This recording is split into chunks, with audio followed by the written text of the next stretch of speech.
Alright, about one more minute. Yes, they're useful federal sources.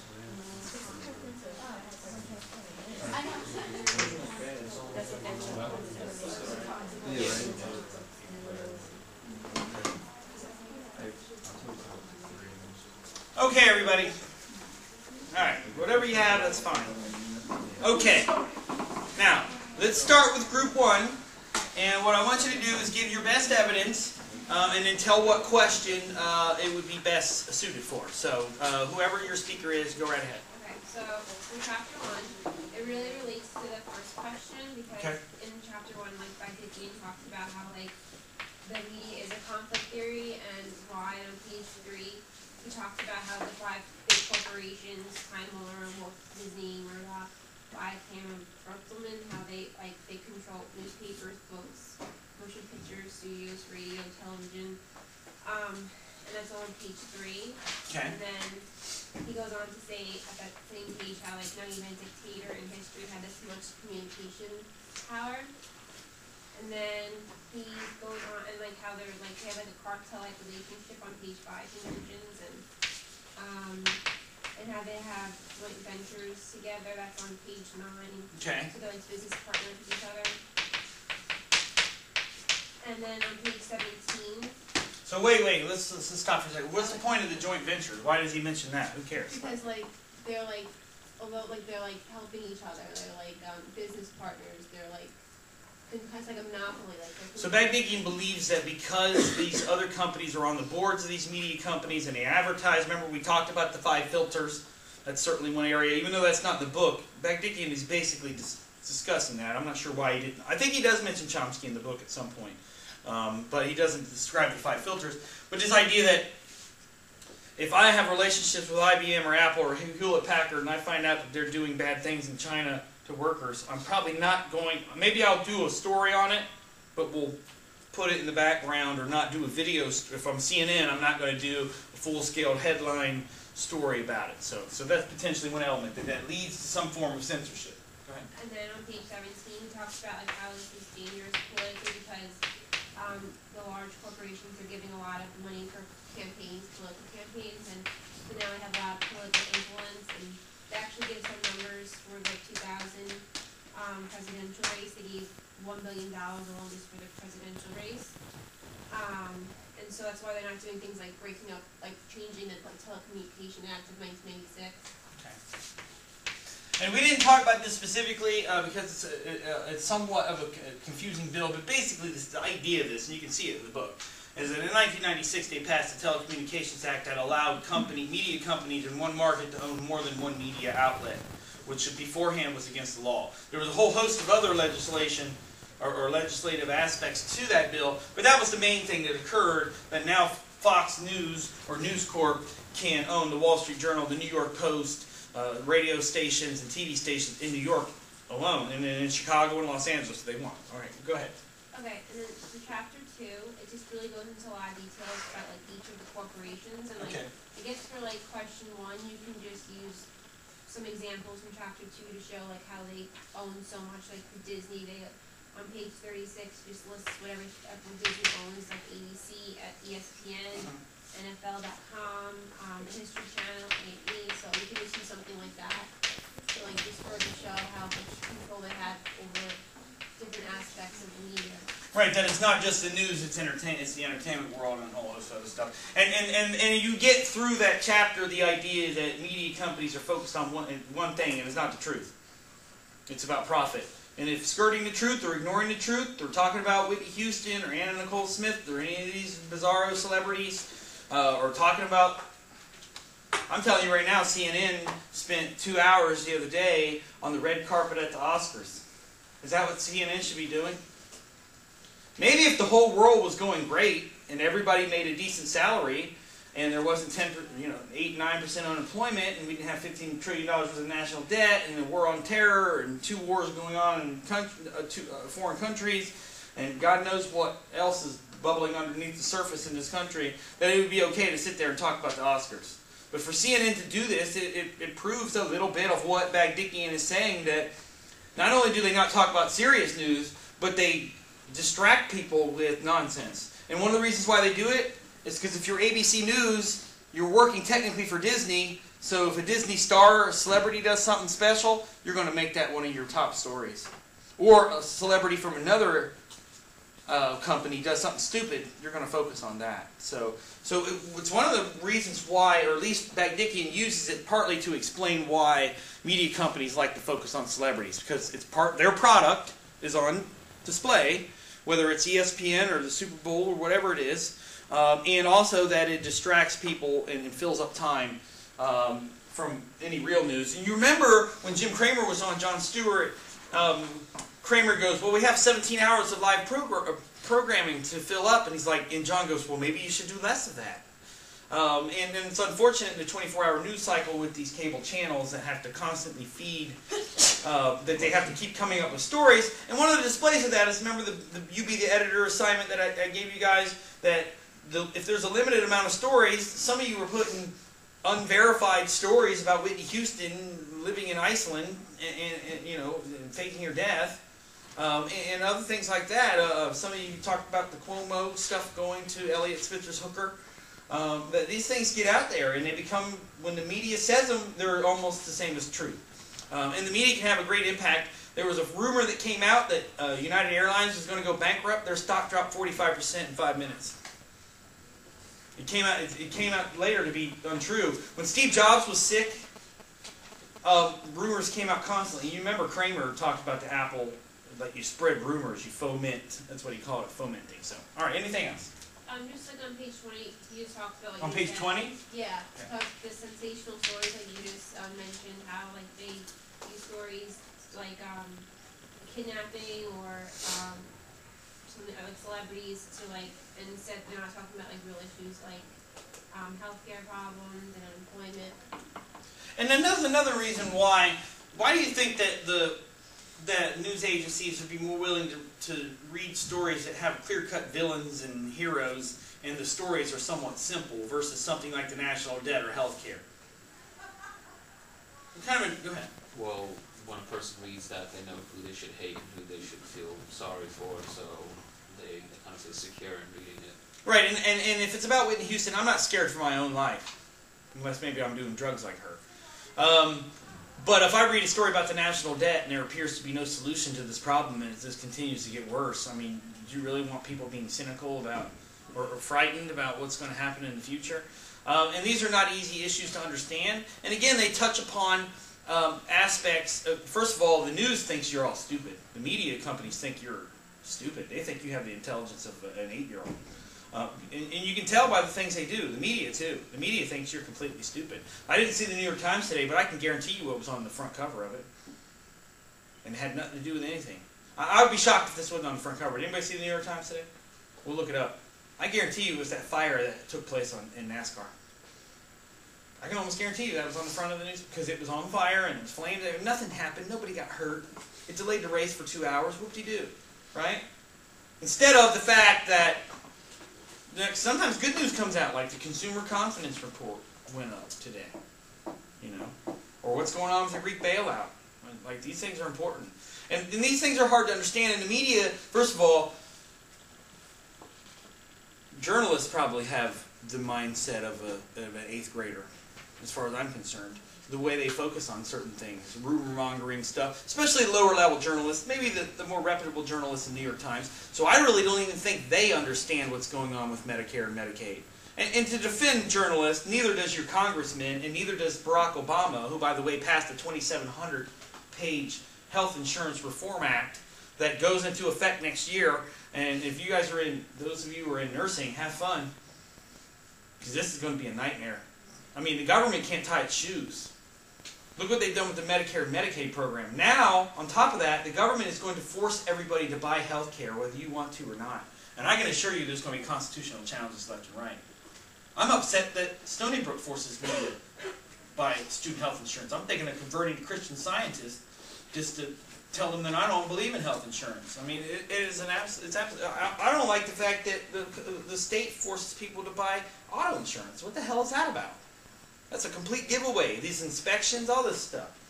So when the government gets involved in things, liberals will tell you that it helps stuff out. Conservatives will tell you that it doesn't. I don't think most of the American people have any confidence the government knows what they're doing. I wouldn't let them run a lemonade stand, frankly. They'd probably poison everybody or something. Or they would import lemonade from China. Anyway, Tristan, did you have something to add? Yeah, NASCAR ain't on the front page. Huh? NASCAR isn't on the front page. Oh, what was it? Ohio school shooting. Oh, okay. That makes sense. So, again, I know that was a tragedy and it's a terrible event, but does that have anything to do with national politics or New York State or anything like that? And why do you think it was on the front page of the New York Times? Is there a picture of blood in there? Is there blood in there? No, it's a picture of a woman holding a kid. Right. I mean, maybe they made a decision we don't want blood on there. But again, you got to ask yourself, why is the New York Times, that's 800 miles or whatever, 500 miles away from Ohio, putting this stuff on there? You know? Part of it has to do with competition, that if they don't do it, somebody else is going to do it. But again, I would just question this idea. This country is in trouble. Okay? It is deep in debt. We've got enemies all over the world. The government doesn't seem to be functioning. We have not had a federal budget passed by the Congress and signed by the White House since 2009. We got a presidential election coming up. The primaries in Michigan and Arizona are tomorrow, and yet that's what they put on the front page. Does anybody know, was Whitney Houston on the front page of the New York Times when she died? It wouldn't shock me if she was. So, and I can almost bet you on Monday it was something. I think I had the newspaper that day. I don't remember what was on there. I think it had some. It actually was Afghan. This one made sense. It was Afghanistan. Remember where they burned these soldiers? We gotta stop this stuff. Burning the Quran. Remember they got all mad that this preacher in Florida was going to burn this Quran, and they come to find out not only that we're soldiers. First of all, soldiers at Guantanamo Bay were shooting the Quran with guns and trying to flush it down the toilet, and then they were burning this stuff. And it's like you wonder why this crap is going on, and people say, well, what's the big deal? It is a big deal because people in Afghanistan getting mad about it and started to attack like American soldiers. Two security guards inside Kabul were shot by somebody who was in the Interior Ministry of the Afghan government over this stuff. So that makes more sense. Anyway, all right. Anything else you guys want to add? Nothing? No, that's it. Okay. All right. Group 2. Just give me your best ones here. Okay, one second. And then tell me what question you think would be best for. Most of it we focused on question 2. Okay. The first part. And that was the one about the internet. Yeah, and the first part of question 2 is about the internet, and that comes mostly from chapter 3. Okay. It kind of says that the internet gives like people the ability to form mass protests. That's on page 58. Legal struggles against the oligopoly, source of free speech. Okay. Damage can be done against the physical sources of info, like newspapers and television broadcasting stations, which the Big Five is founded in. So it can act as a form of alternative journalism and also criticism. Yeah, and that's page 57. Okay. I kind of thought it acted like a grassroots. So that seems 56, 57, 58 seem to be a hot spot for that question. Exactly. So you guys probably should look over those pages. And I think chapter 4 was more of like the latter parts Of question 2? Yeah, of question 2. That and like using what was the the dark side. But the media oligopoly has the ability to, or it gets bent to the will of the government. Kind of like in the inverse of the way the media monopoly can bend the will of the government. Because without the government support, they can't use the third filter, which Is the official sources. which is the official sources filter. Without the use of like So- those official sources, kind of looks like. So if you guys don't remember, part of the question is I'm asking you, is the dark side a form of, is it real opposition or is it token opposition? And what mistakes did the reporters make? And this is in all the news that fits and all the news that's that doesn't fit. This idea that one of the reasons why not only did people not see the bailout coming, except for Peter Schiff, and you remember what, and why people didn't understand the Iraq War and the lead up that there was misinformation was the fact that they were using official sources. You remember the Jon Stewart piece where he was making fun of CNBC?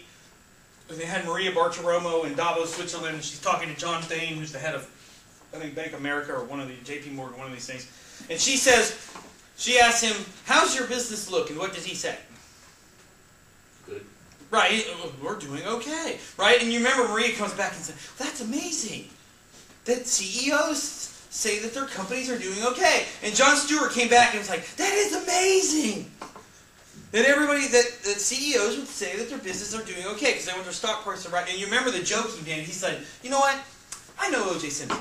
And O.J. Simpson said he didn't kill anybody and he should know he was there. Meaning that you don't listen to, if you're investigating a murder, the police don't go to the murderer and go, did you do it? No. Oh, great. I'm glad you said that. No, we don't need to investigate you. I mean, is that the way people should, can you imagine if the police department operated the way the media did? Think about that. And I'll tell you what, the criminal justice system does operate somewhat, I mean, wealthy people get off. There's no doubt about that. You do have instances where Bernie Madoff or Martha Stewart go to jail, but if you look at the case, let's just for now say O.J. did it. He got away with murdering 2 people. That's horrendous. And not only that, the Kardashians wouldn't be anybody unless that case took place. They would not be on TV. So there's 2 reasons why the O.J. Simpson case is really strange. But in general, you can take the other side. You could accuse the media of jumping to conclusions as well on criminal justice cases, or just in general why they. The other issue is why was there so much focus on the O.J. Simpson trial? It was a circus. I mean, I know most of you are way too young to remember this. It was 1994. Some of you were 2 or 3 years almost there, or 4 or 5. But I remember the whole thing. My dad tried to act like he wasn't interested, but he'd sit. I'd go over to his house and he'd sit there for like an hour explaining the evidence. I'm like, I don't care, okay? You know, and I remember the day he was acquitted. It was a crappy day. I think it was like March or something. And there were some people who were very happy and other people who were very upset. But I'll tell you right now, in the end, if people look back on that time period, there's nothing of value that came out of watching that trial to a lot of people, okay? And it was a gigantic distraction. I'll tell you right now, I remember when Kobe Bryant was accused of rape, I was thinking that was going, if that would have went to trial, could you imagine that trial? I mean, that would have been a circus. Luckily now, most judges don't allow cameras in the courtroom. Judge Ito allowed cameras in the courtroom. That's why the Johnny Cochran stuff, if it does not fit, you must acquit. And that's how Kardashian got famous and well known. A lot of them. So Robert Shapiro, all that stuff. So anyway, all right. What else? Go ahead. Oh, for question 2, that's Or any of them. that's kind of all we were found. Okay. Yeah, So you just found 2 questions. Which chapters did you have? We had 3. No. The latter stuff. How the media monopoly affects the government. The government affects the media monopoly. Okay. Turn for turn. Is in chapter 4. Okay. I didn't really find any pages though. I just kind of like that's just what. So just chapter 4 in general. Yeah, just chapter 4 in general speaks about the whole thing. Okay. And like I said, did you find anything for question 3 or question 1? No, nothing. I mean, There probably wouldn't have been any solutions. So question 3 would be. Chapter 3, I found a lot of stuff. Question 3. Although, with question 3 talking about SOPA, you can apply some of these things. Yeah. So those of you looking for material on the internet. The problem with Bagdikian's book is that he revised this in 2004. Yeah. 8 years in internet time it might as well be 800 years. Yeah. I mean, if you go back to what the internet looked like in 2003, none of you would recognize it. There was no Facebook. I know it's hard to believe. There was no Twitter. There was no video chat. Hulu had no commercials in it whatsoever. Yeah, it was a beautiful. When the internet first started out and when there was Napster, it was a beautiful world. I mean, it really was. The internet was about as wild and free as you could get. There was no downloading movies for money on like Netflix. People just downloaded movies. And Napster, you could go there and download 10,000 songs for free. People would upload their CDs onto this website, and then you could share it. You could download it, so you could individually choose songs. I know that some of you are like, really? That's exactly what it was like. And it took the government action to stop Napster from doing this. There were no laws against this at one point. And then you know how easy it is to upload things onto a CD, and then you can just email these stuff. Nowadays, if you buy a song from Amazon, you can only copy it a few times, and then it won't let you do it anymore. And Windows Media Player is a part of this issue, is that it tries to see if you have the license for the song. Anybody come across this? And it'll actually go online to try and find this stuff. Anyway, so all right, group number 3. Go ahead. We focus more on question number 2. Okay. What we found was on page 102 and 103. Okay. In the beginning of trending to business. Sorry, speak up a little. We came across that it says that major media also turning a blind eye to everything. So this is an element of censorship by omitting things, like not talking about Apple and how they make their products. Correct. Okay. I would like the large corporations. We also looked at page. Did you find anything specific that he talked about that should have been talked about that wasn't? Like that something happened and the media didn't cover it as thoroughly as they should have?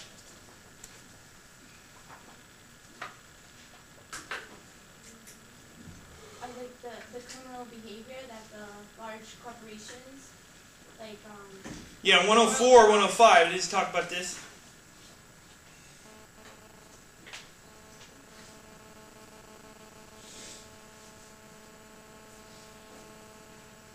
It says here, when Wall Street analysts find a corporation's share price is rising insufficiently, they no longer recommend the company's stock as a good buy, therefore affecting easy access to their lenders and stockholders.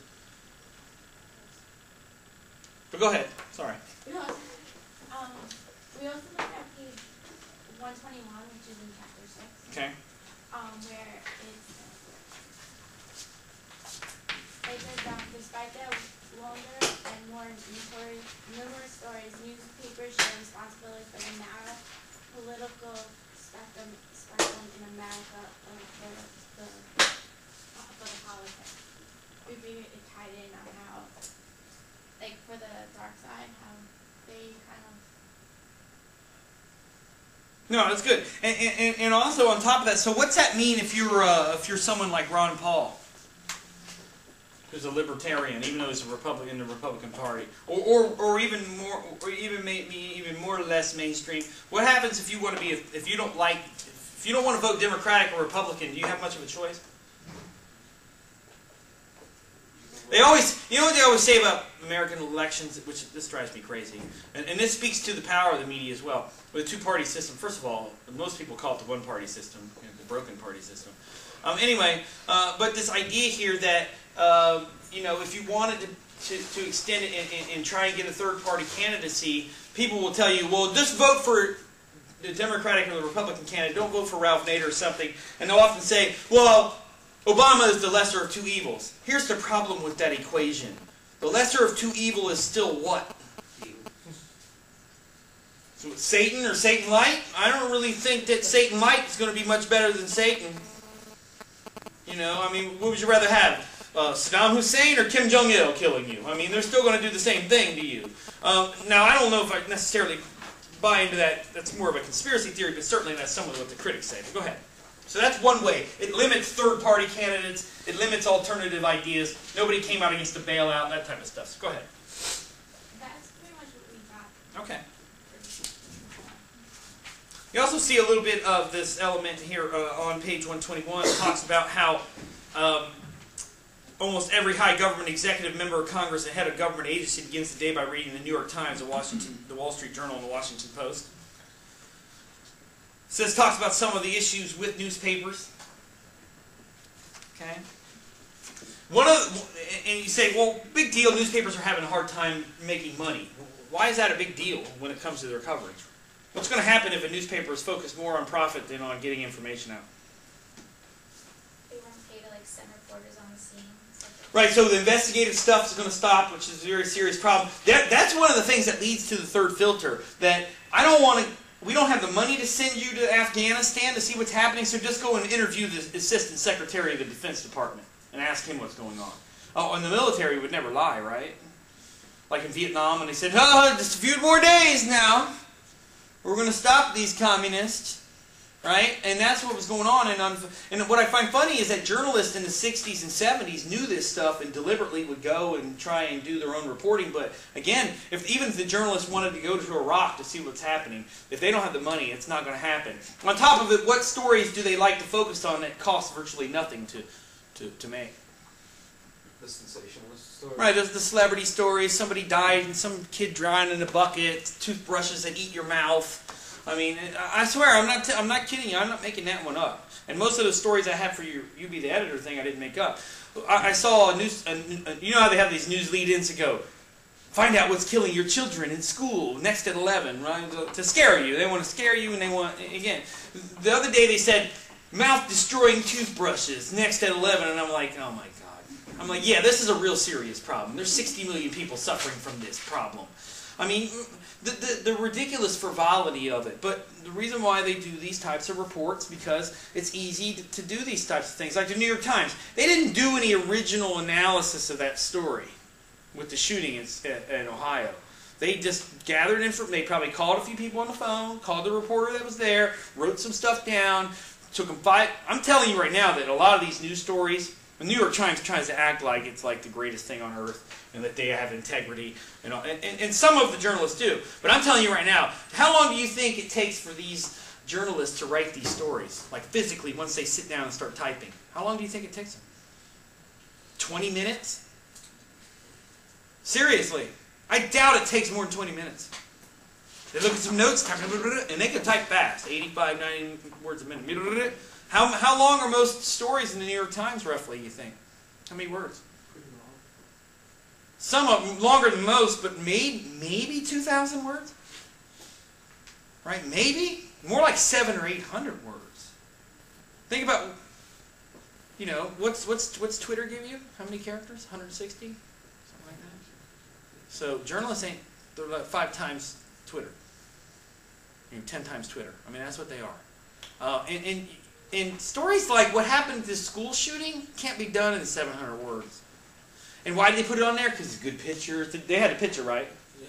Again, you said the woman holding the child and stuff like that. So, and again, some other reasons why most people go to school or have been to school. So this thing, it touches people from a distance, but not in a real sense. And again, I'm telling you right now, in 2 weeks, you're going to say school shooting in Ohio, to be like, what? Right? And there's the other thing, that this stuff moves onto the front burner and then comes off. And nothing matters. Whereas the national debt should be right here. It shouldn't move from the front page. I mean, do I need to write $15 trillion on the board for people to understand what the hell we're talking about here? Does everybody understand what $15 trillion can buy? And the worst part about it, and this is the last statement I'll make about this, is that our infrastructure is destroyed, and there's more people in poverty and unemployed than ever in this entire country's history. And our budget system is so messed up that even though we spent $15 trillion, we got absolutely nothing for it. It's like they took it to Vegas and bet it on the blackjack table and lost it all. Or something. Anyway, somebody got that money. Probably Bill Gates. All right, anything else? for group 3. Anything else? No. All right, group 4. Let's go. Alright, group 4, most of our stuff deals with the solutions. Okay, so that's Chapter question 3. 7, Chapter 7 focused on the solutions. Okay. Some solutions where they brought up the internet as still a new form of media where there's not that many laws surrounding it. Like Sopa bill is going to do something about like putting more restrictions on it against things like Pirate Bay, but for the most Interestingly enough, the Sopa bill says nothing about internet journalism. So at least that's allowable. part, yeah, it's like still you can still put up mostly what you need. Like there's not really censorship on there. Like loose change is something where it's free on the internet and anyone can look at it, so it opens up the filters again, like you said in class. So any descriptions or specific examples from that chapter, page numbers? Well, yeah, page 138 to 141 goes all with how the internet doesn't really have a... Is that digital commons piece? Yeah, well, it's talked about no laws, meaning lawlessness, something like that. The Wild Wild West? Yeah. It also said something about on page 136 and 137, there's an antitrust action taken by the U.S. Department of Justice. That's a solution. I'm not saying that's the best solution, but it's still that the Justice Department's still focusing on.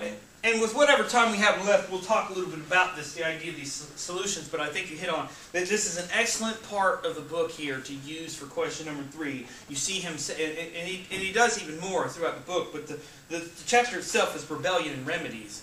That is, he feels that it's both a rejection of the way news behaves, so don't buy the New York Times and all this stuff, and don't support these companies, and maybe look for alternative sources of information, but also remedies, and one of them is antitrust action, obey the law when it comes to the FCC, and a whole host of other stuff here. So, fairness doctrine, all these types of things. So you don't have to mention all these things, but you want to mention them. The public voice and license renewal, like if you want to stop Fox 5 from getting their license, you can go down and complain. They're probably not going to stop it because, again, it's the government that does it. But still, it says in the absence of the law, lawlessness. So, all right, anything else? Yeah. Page numbers. On page 167, it talked about how corporations donate money to the... So this could be used for like any question, really.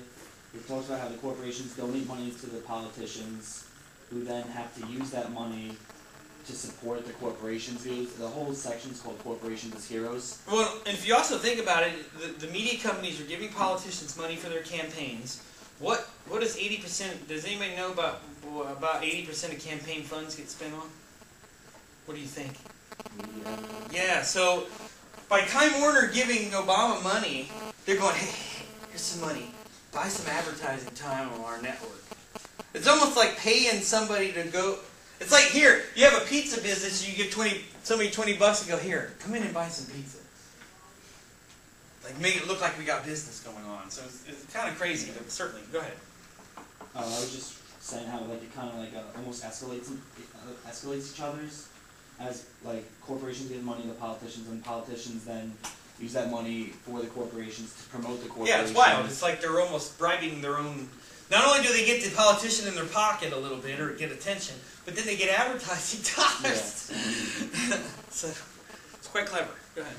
That's all I really wrote for that. Okay, so that again... was chapter 8. Yeah. Right, and that chapter is very good. So especially make sure to look at that 136 on there. I think it's very good when it comes to question number 3. All right, group number 5.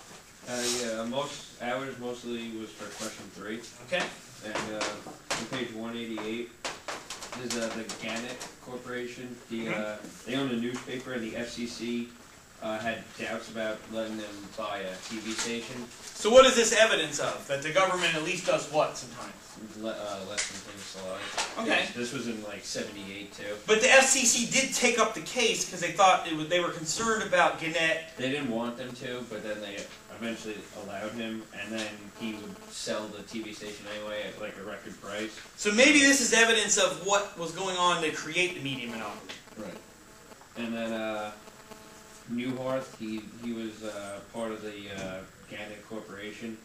He said on page 193 that local newspapers who give too much sophisticated news is out of touch with this community, and that chain papers are more realistic and give readers what they want. So he's pretty much saying well, like you said, that how he thinks, readers are stupid. He says it's too sophisticated. Or at the very minimum, they don't want to read stuff about Medicare and Medicaid. Yeah, they just want to hear, these cool stories, nothing that's Or actually weird important. stories, the NASCAR fire, the Ohio shooting, some building burning down. And he's promoting the chain papers instead of like a small local newspaper. And then a journalist quarterly found that papers that were turned into monopoly back then made higher prices and lower quality. So once they gained like all the market, they could just jack up the price and not really do any reporting. Which is sort of what Walmart does. They come in, they run mom and pop stores out, and then they raise the prices. 7-Eleven does it too. And then one other thing on page 199, Gannon had a way of controlling the community. They would, their managers were able to buy stocks for the company at a really low price.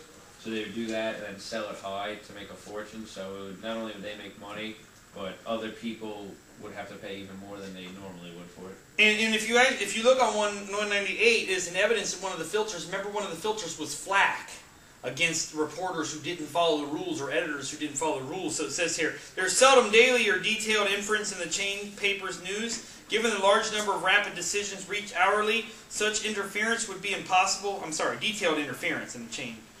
Instead, there are chain policies. The chain hires and fires its local editors and publishers, the most definitive mechanism of control possible. It controls the budget, another persuasive influence. Gannett had another way of controlling community newspaper money. In 1979, it announced that bank deposits of local papers beyond daily operation needs would be transferred nightly to Rochester. About $4 million a day, not a small loss to the economy of its communities. So they were engaging in a form of sort of threat, and we're going to take the carrot away and beat you with the sticks kind of stuff, where it was the point where all they have to do, and to me it reminds me of the military. If you have a bunch of deserters, or you have people who are going to, or one person who deserts, you just shoot them in the head in front of everybody. Even though they're one of your soldiers. Why? Yep. Because most people don't want to take, it was like Kent State. Do you want to be the person who takes the bullets? The government thinks, look, and Syria's wrong about this because they're trying this. Syria thought, well, we'll shoot a couple people out in public and all these people will stop. Anybody who's been following this stuff in Syria, the government is basically killing its own people because they're protesting. And on top of that, you don't hear this much in the American news, which makes me a little suspicious about what's going on. But again, what starts to go on is, okay, you got hired as a new editor. You just found out, maybe your boss told you, hey, we fired the last guy because he did this. Are you going to make that same mistake? You're not even going to get close to making that mistake. You're not even going to test the water or the line, are you? Right? You're going to make sure you're so far over here with uncontroversial stuff that you're never going to lose your job. And so we have an intermingling between the organizational goals to make money and to not upset local politicians or national politicians, and this guy who wants to keep it, or woman who wants to keep their job. Right? And if you've ever been in a position where you thought you were going to lose your job or you needed it, many of you haven't had full-time jobs, some of you have, but if you've ever had a situation where you, look, this job, you're paying your rent and everything, and if you lose your job, you lose your home and everything, it's not some little threat, is it? And there have been many principled people who've cowered in the corner for fear of loss of their job. Okay? And it certainly was. It's certainly the case not only in media but also in government as well. People don't tell on their bosses. People were afraid to turn Nixon in and stuff like that. You know, you ruin your reputation. And the better the job is, you'd think the higher the salary is, the more likely people would want to lose the job because they have money in the bank. That's actually, it's almost the inverse. Think about it. If McDonald's is doing something wrong and you're paying me $7 an hour, I'm taking pictures, I'm taking video, I'm turning you in. What do I care? I can go down the street and get a job at Wendy's. They're going to ruin my reputation. You know? Whereas if you're making $250,000 a year running a newspaper, your son's about to ready to go to Harvard or whatever. Maybe you want a new house. Maybe you want to go on vacation. Maybe you're saving for retirement. People start to think 4 and 5 times before they put something on the front page. So, anyway, all right, anything else? No, that's it. All right, group 6. We said that it related to question 3. Okay. It was mainly about ads. And on page 224, we found that it said magazines, newspapers, radio, TV change their content to appeal to the public. Right. And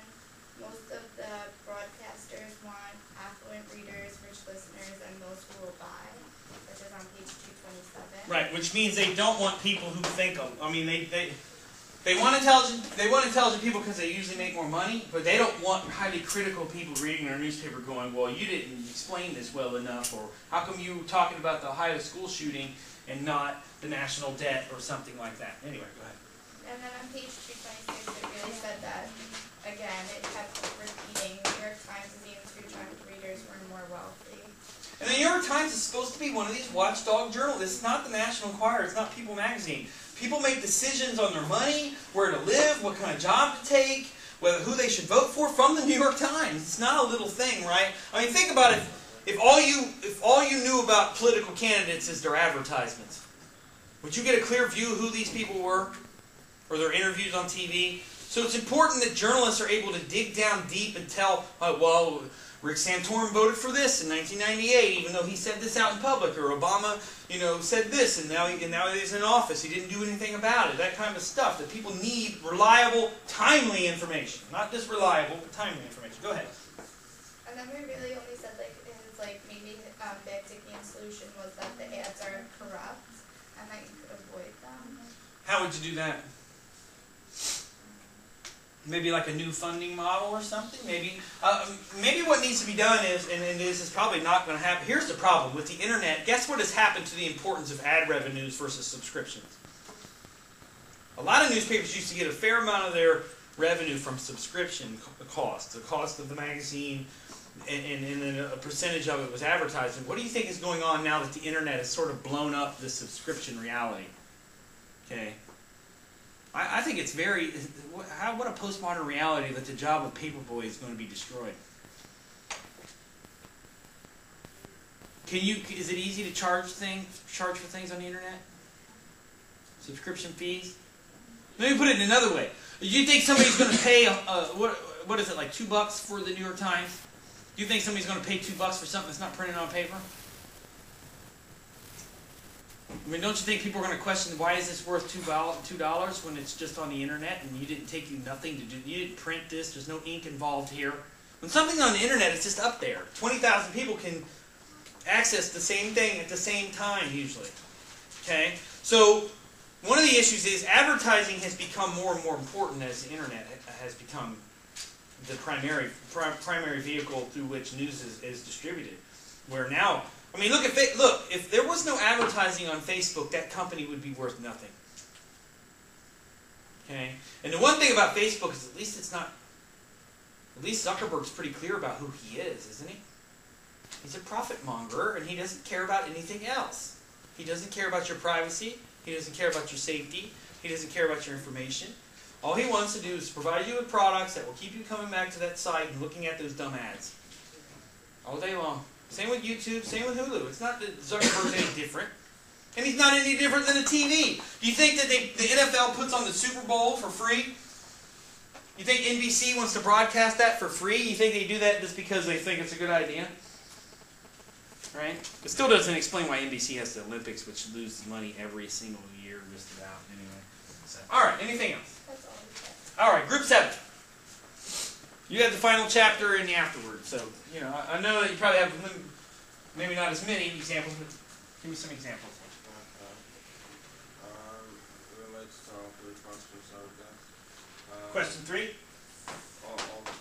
All All 3? Okay. Man, they gotta get real chalk in here.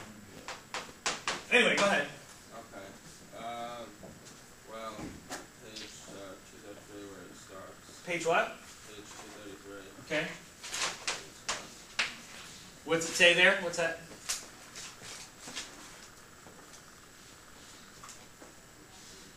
You can either read it or just explain it. What does it say on page 233? Either one.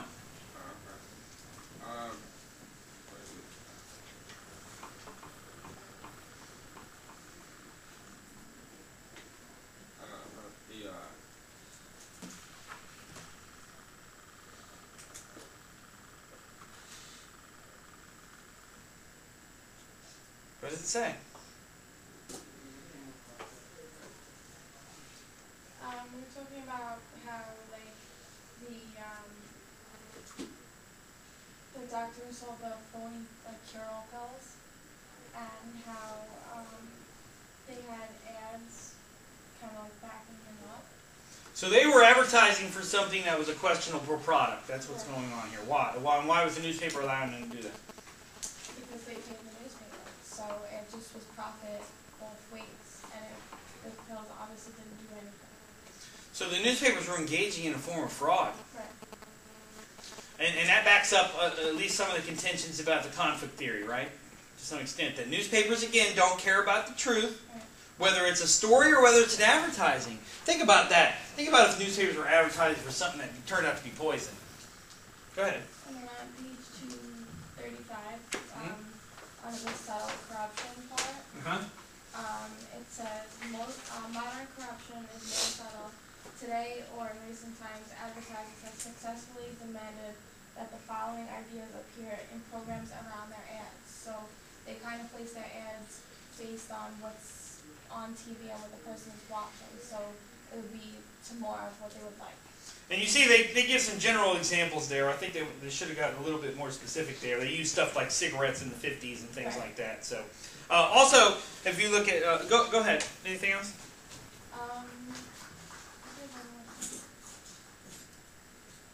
What about page 238? What are they trying to say there? That's just what I was getting to. Go ahead. The FCC held hearings in 1965 to determine how much influences advertisers had on non-commercial content of television and radio. And the advertiser of Procter & Gamble, the advertising manager of Procter & Gamble, testified that the company established direct Facebook programs in which Procter & Gamble would advertise. So one of the things they're trying to suggest here is that the news itself is being, they'll cover a news story about how there's a new pesticide to get rid of mosquitoes, and then they won't reveal the fact that they have a relationship with this company. They said that it wanted to create standards of decency and common sense, and they don't really think it constitutes control, but really it is. Right. What they would say is, hey, we agree with the advertisers on this point. The way a politician would go, hey, I'm not doing what Exxon said because they paid me money, but because I agree with their position. That's why they gave me money. That's what they'll say. But one of the things they said here is war without horror on page 238. And what they mean is ignoring the fact that war has serious, serious consequences. Like the Actor Valor movie, although it's probably more honest than a newspaper account of war. Although, if you actually look at it, he sort of contradicts himself, where it says here, well, first of all, on page 248, I don't know if you guys got to that one, nothing controversial, that the news doesn't want something that causes controversy. But then on page 250, what I was talking about, is where it says death for sale. It says here, the most shameful conspiracy in the history of American news and a major advertiser was to prolong complicity of the news and advertising media in suppressing or neutralizing the irrefutable evidence that smoking cigarettes kills. So not only the ignoring certain things that are related to people's death, but just as importantly, distracting people with school shootings or people drowning in buckets or people in fires or stuff like that. All right, anything else? No, that's not it. All right. Okay. All right, so everybody make sure to write all these pages down. Now what we're going to do with the last 10 minutes, I'm going to talk about some of the aspects that you guys discussed and put up some solutions. So what we mean by macro solutions are things that can be done by large institutions or by the culture itself. So one of the things would most likely be to repeal this law.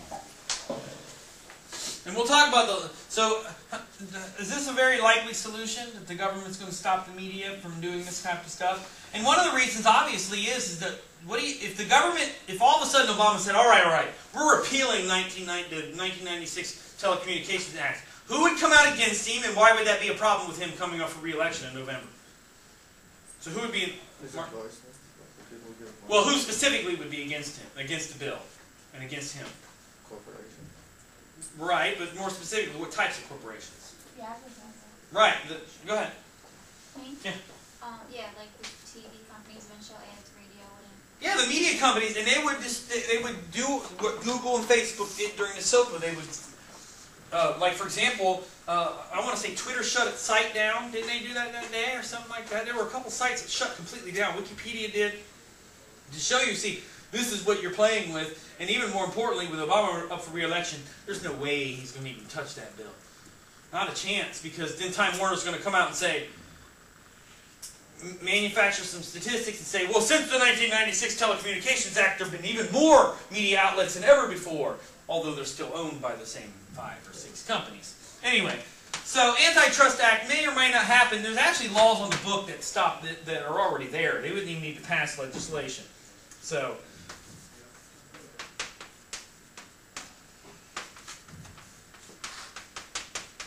this is one solution that has been suggested. What's the problem with this one? Not-for-profit journalism. What's the problem with this one? Yes? He wants to work for free. Right, and they would have limited resources potentially, and a lot of people might not take it seriously. We already sort of have a not-for-profit journalist. It's called PBS. And even though they do very good work, right, with Frontline and all that other stuff, the shows that I showed you, the problem is, are they timely with this stuff? Well, good, it's 5 years after the fact that I found out that you were lying about the Iraq War. It's like, okay, I'd love to find out who shot JFK if it wasn't Lee Harvey Oswald, but what the hell good does that do me in 2028? Everybody's dead who was involved in that. What am I going to do? Go to their grave and hold a trial? Okay? I wish you could do something. Put zombies in jail, that'd be great. Anyway, but this might work in the internet perspective, though. You might have some responsible, wealthy citizens who give a bunch of money to a nonprofit that endows them for $100 million. But the problem is, that wealthy individual, if they're sort of a scandalous person, are going to use this to their own benefit potentially. Anyway, again, we could also put in additional legislation. Some of the things that have been suggested: limiting ads or the influence of advertisements, although I think that would be very difficult to do.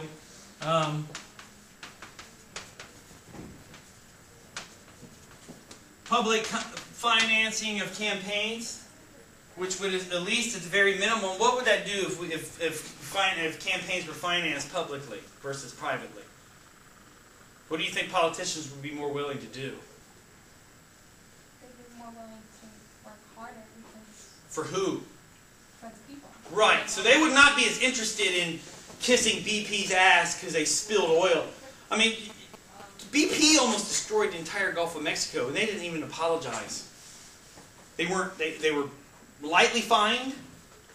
Nobody was brought up on charges. Do you think the U.S. government, if it was publicly funded, would have put up with that? And again, what would matter the most to politicians if they didn't have to campaign for money?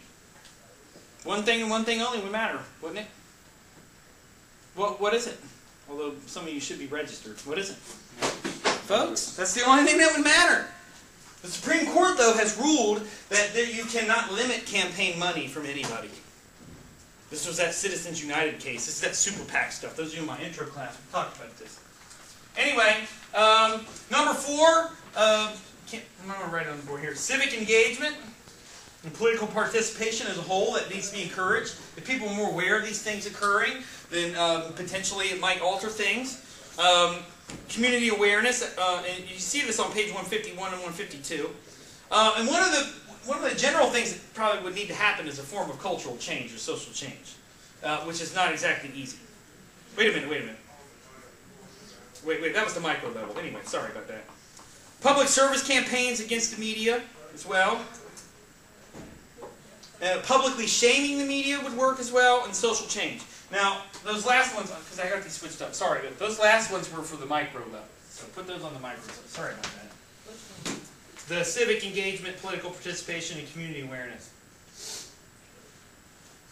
When I was reading them, it didn't sound right. So anyway, but on the micro level, media literacy.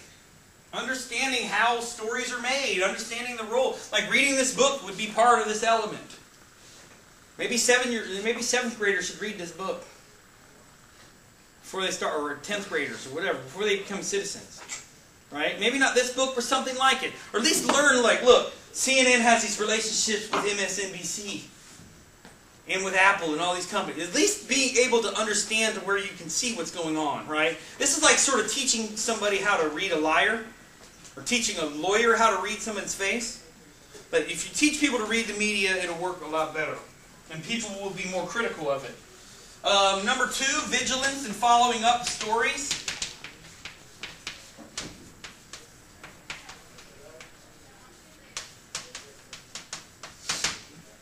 You can see the issue here. Most people work tremendous amounts of hours, come home to their family. Last thing they want to do is have to sit there and read up on Abu Ghraib and an update from Abu Ghraib. Does that sound like fun? Bunch of naked men in a pyramid with people pointing at them. Yeah, I really want an update on that. Right?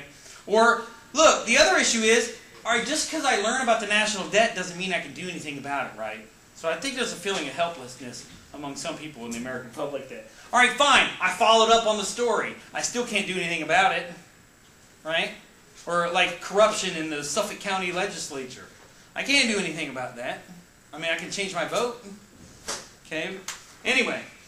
Number 3, reading beyond the news. Looking at documentaries. Looking at books. Read about what happened at Waco when those 84 people were supposedly committed suicide. Did they really commit suicide? Or is that what the government wants you to believe? Also stuff like maybe the 2000 election. Remember that? People didn't read up on that after the fact. I'm telling you right now, there's very few Americans that can tell you what happened during the 2000 election. Remember that one? Where Al Gore won by 200,000 votes, and yet he still wasn't the President of the United States. Yeah, that went over real well, didn't it? And then number 4, civic engagement and political participation. Okay? That you need to gather your own information. Go to the city council meeting. Go to the local school board meeting. See for your own eyes. The government releases a lot of information about what it does. You have to know where to access this. And then lastly, community awareness in general of the power of the media. Taking back control of these media outlets maybe to more local sources. That's certainly one of the things that happens. That's part of that antitrust bill. Alright, any questions in general? Yes? This is just a question about the citation. Go ahead. Do you want